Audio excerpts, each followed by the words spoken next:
How you guys doing? Staff Sergeant Joel Rodriguez here. I'm going to talk to you about how adaptive sports changed my life. Adaptive sports has given me a sense of purpose and community after my initial rehab. So once I immersed myself into the adaptive sports world, I was no longer a man in a wheelchair, but I started to feel like an athlete. I started to feel like it was helping me become physically and mentally stronger, and it just started to allow me to do more in my everyday life.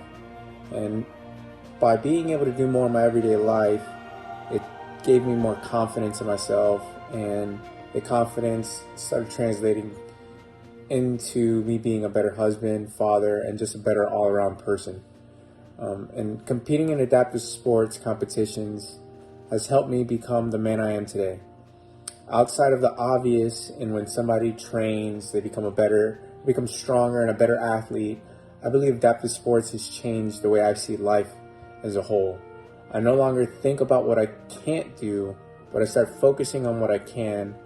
And today, if I was to see a challenge, whether it be in competition or just in everyday life, I no longer think, okay, I can't do this. I just see it as another obstacle that needs to be conquered and, passed. Whether it's I just continue to train or just figure out a different way to do it, it's something that needs to be conquered. And, competing builds mental toughness. So when a service member does something he or she has never done after injury, it allows them to reach and strive for more. And venues like the Invictus Games is that more. These kind of programs help service members focus on their potential as an athlete versus what they can no longer do.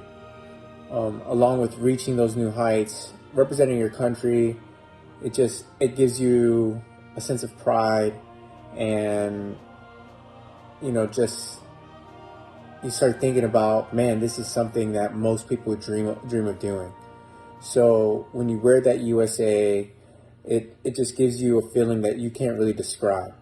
But in all honesty, the best part of Invictus is that camaraderie. Camaraderie is just something that only the military community truly understands. And although everybody there competing has not seen combat, everybody there has battled amongst each other and has learned something new about themselves, and that is honestly the true spirit of Invictus.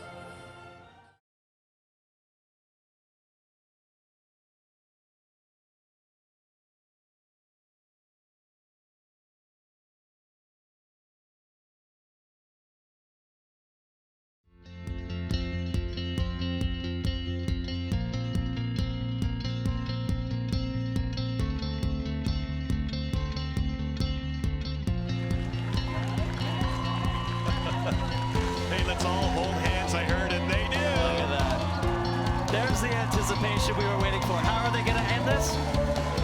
All three Americans with their guides holding hands as they come down this final straight, and the crowd is all on their feet. We've seen some great moments at the Invictus Games, and this is right there. How can you not get tingles out of this?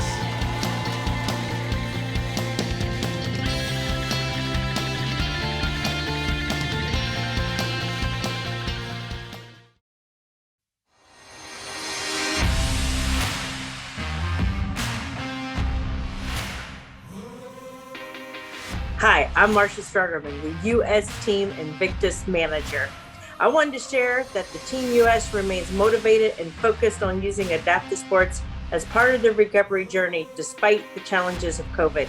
At the onset, we used social media and Zoom platforms as a way to keep the team connected, and that led us to finding ways to train and hold virtual competitions like the one we partnered with Team Ukraine on in November. Imagine we had U.S. and Ukraine over a Zoom, competing and supporting one another in archery, powerlifting, and rowing. While it didn't take the place of the in-person magic of the games, we were able to generate the Invictus spirit and camaraderie that bonds us all together.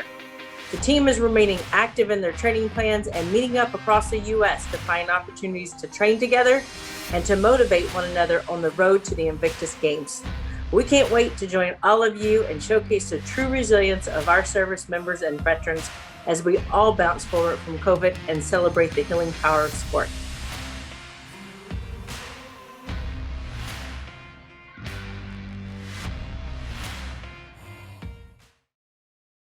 There's the press, get it up over, and rock it. Deep breath, 72 kilograms, and a gold medal. It's been about the journey this entire time, and this is my physical therapist. Her name's Kelly. She was with me when I first got to Walter Reed. She kept that fire in us alive, and you will get back to where you were, but actually better than where you were before. So I couldn't be prouder of her and everything she's done. She's worked so hard, and she deserves every bit of it. And it's only the beginning. She's got so many more events this week. Hello everyone, my name is General Paul Funk, and I'm a Coalition and Joint Warrior and the 17th Commanding General of the United States Army's Training and Doctrine Command. I'm also proud to be one of the Army's senior representatives for the 2021 Department of Defense Warrior Games. And I want to begin by saying what an honor it is to be one of the senior leaders for the DoD Warrior Games. Adaptive sports events like the Invictus Games and the Warrior Games are absolutely critical to helping our wounded, ill, and injured service members recover, rehabilitate, and thrive. Our warrior athletes are the very epitome of what it means to be resilient. With the help of their families, friends, and service recovery programs, they continue to demonstrate tenacity and the determination to find success no matter what obstacle they face. We will never truly understand the strength and dedication it takes these warrior athletes to compete at the level they do. Each one of them made the selfless choice to answer their nation's call, and even in the face of the great personal sacrifice. Now, each continues to serve, being a living embodiment of their service branch's core values. As these athletes gather on the court, the track, the course, or in the pool, we, as supporters, will be witness to a group of individuals whose grit and courage we can only hope to emulate. The Invictus and Warrior Games are an opportunity for the world to take notice of these service members and those who have stood behind them throughout their service and recoveries. Just as each of them has dedicated themselves to winning and overcoming tremendous obstacles, we must dedicate ourselves to supporting and honoring them. We must pledge to supporting the adaptive sports and warrior care programs that have been vital to the recovery and rehabilitation of each of these athletes. In the Army, we are committed to putting people first, which means providing them with the resources and support they need to succeed. Organizations like the Invictus Games Foundation and DoD Warrior Games, in combination with warrior care programs and adaptive sports, are examples of putting this special group of people first. On behalf of the United States Army, DoD, and because the Army is the host of this year's Warrior Games, I look forward to hearing more stories of triumph from these incredible individuals.